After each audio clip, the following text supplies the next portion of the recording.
अस्सलाम वालेकुम guys, welcome back to my YouTube channel. आज हम जिस वीडियो पे रिएक्शन करने वाले हैं वो है सबका चहेता दिलजीत दोसांझ, जो कि पीएम मोदी के साथ उन्होंने मुलाकात की है और कुछ बड़े प्लान बनाए हैं जो कि इंडियन गवर्नमेंट ने अपनी तरक्की के लिए, अपने मुल्क को तरक्की देने के लिए बनाए हैं। तो देखते हैं कि क्या देखने को मिलता है और उन्होंने क्या बात की पीएम मोदी जी से। तो let's go start.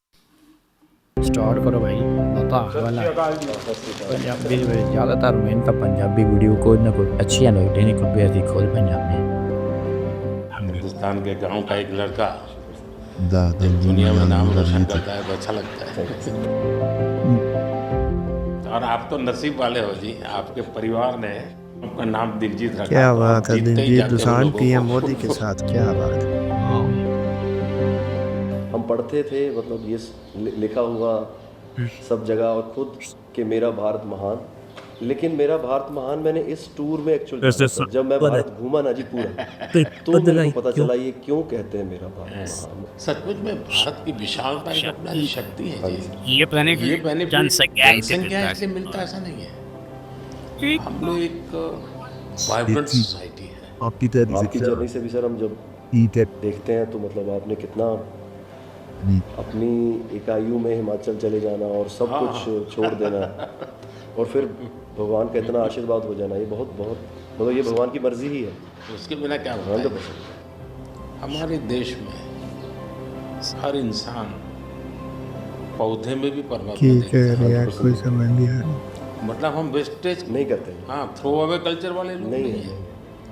Recycle recycle reuse में नाम आया है। हमारे तो ब्लड में है। हाँ जी, दुनिया को इसका पता नहीं है। कभी आप अपने कार्यक्रमों के द्वारा ये जरूर कर सकते हैं। भारत के लोग पर्यावरण की रक्षा कैसे करते हैं। अब जैसे मैंने अभी ये कार्यक्रम चलाया है, एक पेड़ माँ के नाम, अपनी अपनी माँ को याद करते हुए, माँ माँ जिंदा है, माँ को साथ ले जाओ और पेड़ लगाओ।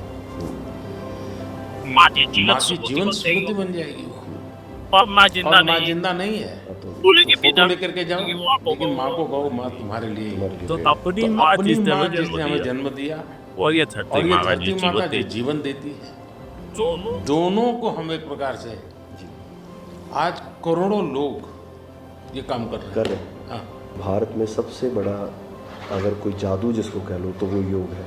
और जिसने योगा को अनुभव किया है वो उसकी वो उसकी ताकत जानता हाँ है। जी, आपको ये बाहर जाते हैं तो अनुभव क्या आता है। संगीत के इतने बड़े समारोह में जाते हैं तो बाकी लोगों की भाषा, स्टाइल, नए इमोशंस होते हैं। जी जी सर, मेरे को लगता है सर जैसा उन्होंने बना दिया एक कोचेला को एक फेस्टिवल या और भी फेस्टिवल्स बड़े होते हैं,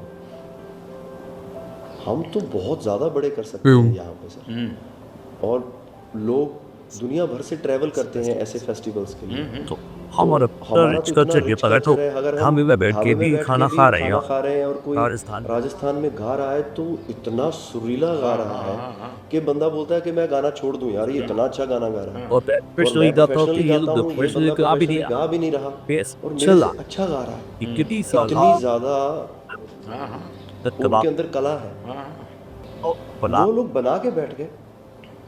और अगर हमारे इधर कोई ऐसा डेवलप होगा तो दुनिया भर से लोग मेरे मन में कल्पना है आ सकते हैं सर। मैं सोच रहा था कई वर्षों से, लेकिन अब वो मैं इसको कर रहा हूँ।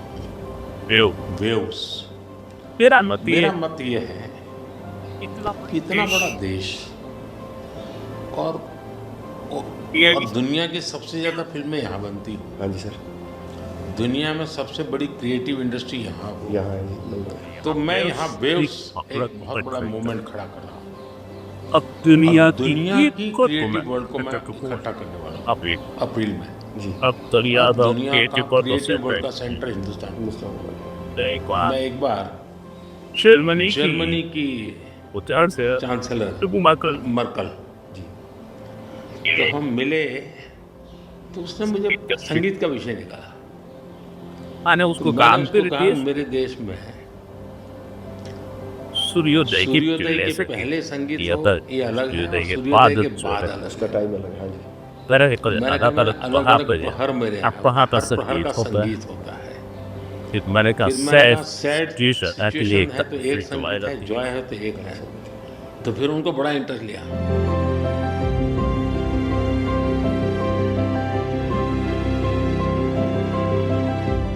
मैं सचमुच में सांसद सांसदों का जो बलिदान है, जी सर। कि सिख लेकिन सिख परंपरा जिस परंपरा प्रकार ने उसको से जिस प्रकार से निभाया है, जी अद्भुत है। मैं तो पंजाब में रहा हूँ तो मुझे मालूम है।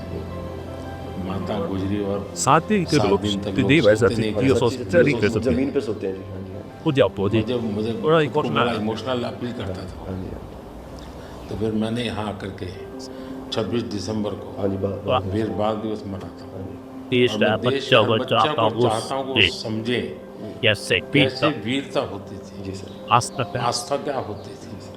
अच्छे कच्छ के अंदर लखपत में गुरुद्वारा है। 2001 में जब भूकंप आया तो उसको काफी नुकसान हुआ गुरुद्वारा को। गुरु नानक देव जी वहाँ रहे थे तो मुझे बड़ी गहरी चोट पहुंची। तब तो मैं मुख्यमंत्री नहीं था, लेकिन मैं तब एक वॉलेंटियर के रूप में वहाँ कच्छ में काम करता था। अच्छा जी। भूकंप के 9 महीने के बाद मैं मुख्यमंत्री बना। जी सर। तो मैं कच्छ गया और मैंने पहला काम तय किया, मैं एक गुरुद्वारा को बनाऊंगा। बड़ी बात है। लेकिन मैंने दूसरा तय किया कि मैं वैसे ही बनाऊंगा जैसा उस समय बना था। तो ऐसे लोग कौन मिलेंगे, तो मैंने बहुत ढूंढा मिट्टी कहाँ से मिलेगी उस प्रकार की। आखिर मैंने राजस्थान से कलाकारों को लाया, आर्टिस्टों को, और उनके बाद जैसा था वैसा बनाया। तो मैंने आपका इंटरव्यू देखा था सर अभी हाल ही में। उसमें जब आप अपने माँ और गंगा माँ की बात कर रहे थे, जब आप इमोशनल हो गए सर, वो मुझे बहुत टच किया। मतलब वो एक हमारे लिए आप प्रधानमंत्री एक बहुत बड़ा पद है, तो हम शायद एक जो उसके पीछे एक माँ और बेटा और इंसान है, वो कई बार वो निकल जाता है, भूल जाता है, क्योंकि एक ओहदा बहुत बड़ा है। लेकिन वो जब आप अपने माँ को लेके और गंगा मैया को लेके, वो जो आपका वो दिल भरा, वो टच होता है, पता चलता है कि ये एक्चुअली ये दिल से बात निकली है, तभी दिल तक गई। सर ये हमने इंडिया की तरफ से ये पहला सबसे बिगेस्ट टूर हुआ है कि हमने जितने देशों में शोज़ किए, पहली बार स्टेडियम शोज़ किए सर हमने। ये इस साल जैसे टूर कल्चर हमारे कम था। हमारे अहमदाबाद में कहाँ किया आपने? गिफ्ट सिटी में? हाँ जी सर। वो गिफ्ट सिटी भी एक मेरा बड़ा ड्रीम प्रोजेक्ट। हाँ जी सर, हमने सबने हमको बताया सर, हम जलेबी फाफड़ा भी खाया और सबने बताया। सबसे बड़ी बात है, मैं आपकी तारीफ करने के लिए नहीं कह रहा, नहीं इस शोहरत को पहचाना। और मैं आपके व्यवहार से देखता हूँ, लोगों से सुनता हूँ कभी कभी, तो मुझे लगता है कि आपके माता पिता के संस्कार का हो या गुरु की कृपा का हो, आपने सारी चीज़ों को पचाया है, उछल नहीं पड़े।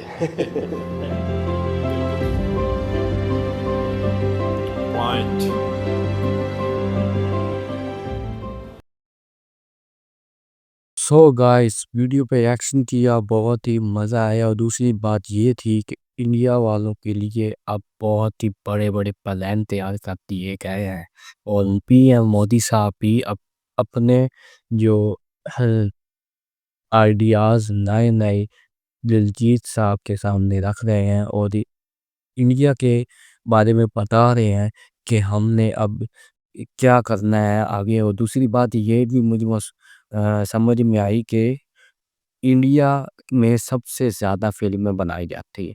दूसरी बात ये कि इसमें सब कुछ क्रिएटिव मूवमेंट यहाँ होते हैं, तो उनका प्लान ये था कि यहाँ क्रिएटिव मूवमेंट्स यानी कि सेंटर कायम किया जाए, जहाँ के संगीत भी हो, सैड संगीत के लिए भी लोग सुनते हैं, उनको उनके लिए भी अलग ये कायम किया जाए। और दूसरी बात ये भी कि उन्होंने अपने जान से भी ज़्यादा इंडिया को चाहा और ये धरती माँ को समझा।